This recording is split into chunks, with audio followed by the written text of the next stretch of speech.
Hey ho people, let's talk about PlanetSide 2. So you're probably aware that PlanetSide 2 is going to come out the 20th of November. This is next month.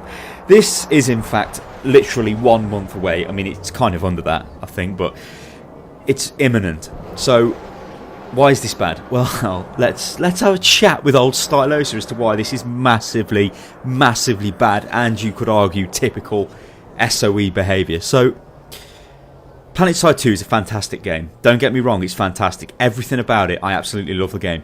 Large scale FPS, MMO FPS, massive, loads of vehicles, aircraft, massive like wars of attrition and all the rest of it. It's a spectacle in of itself. You know, you can't really find this anywhere else. Okay, maybe with PlanetSide 1, but not in the same capacity that PlanetSide 2 offers it. However, it's in beta and there are loads of problems. So there is nothing really that's massively game-breaking. Well, maybe a few things you could argue. I mean, if you don't like the metagame, for example, and stuff like that. But on the whole, it's a fairly decent game. But there are quite a lot of niggly issues which are a bit shitty in the eyes of average Joe gamer. Now, what you've got to remember, well, in fact, before I even go into that, just look at the video that you're watching. So the Mosquito that's flying around, it should not have its engines in vertical takeoff mode as it's flying around. This is like an example of the stupid niggly bugs you'll find. There are things like I get killed by a lightning tank, like the fast attack tank. Why is its gun turret flashing on the model after it shows me what's just killed me? It's like, what the hell? Why is this debris exploded and is bouncing all over the place, then shoots off into the atmosphere? Why is this Sunderer seemingly levitating? It's like, these are problems which, they're not game breaking, but they're shitty. Now, we're in an age where you've got games like Battlefield 3 and all the rest of it, which are really polished. You know, a lot of effort's gone into making these games look great. They've got top of the range. Well, Battlefield 3's graphics engine, you could argue, is currently probably the best one out at the moment. Frostbite 2, when it's turned up to ultra settings, is quite the sight to behold. So it already beats PlanetSide 2 in that sense. However, it's polished. Okay, it may have had bugs and stuff, but it's not things which are going to deter people.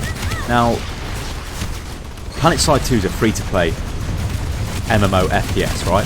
So free-to-play means anybody can get it. MMO means it obviously needs a lot of people to play.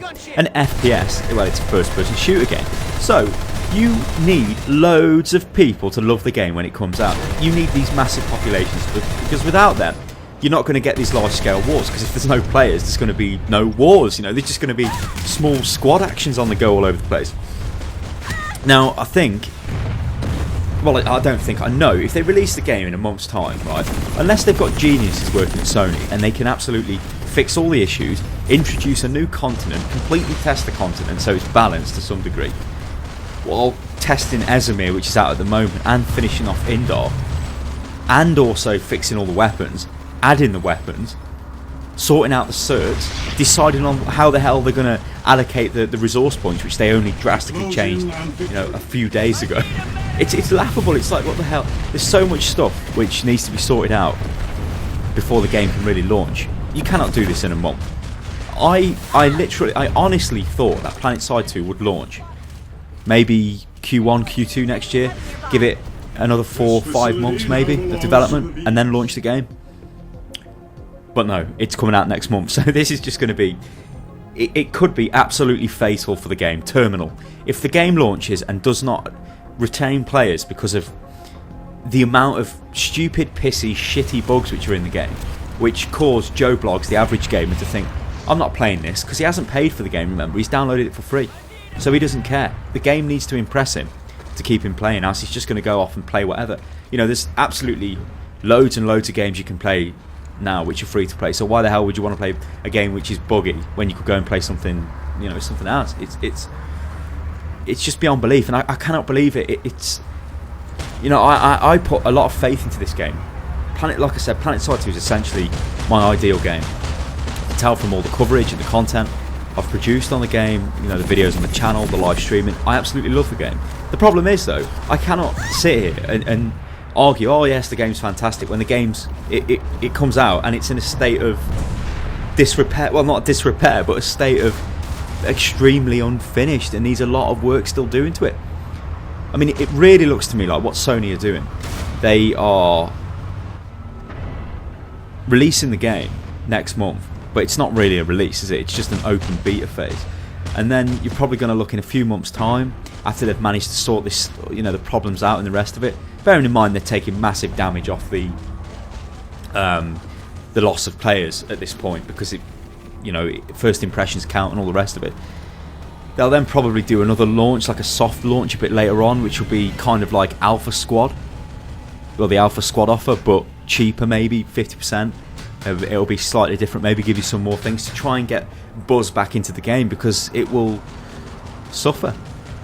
I mean, Alpha Squad's another thing as well. So I picked up Alpha Squad as soon as that came available, because I was so taken with the beta. It was just, like I said, it literally is my ideal game, and I'm like, Jesus Christ, this is great. But now, if you said to me, okay, you can buy Alpha Squad, but we're going to launch the game November 20th, I'd be like, whoa, whoa, whoa.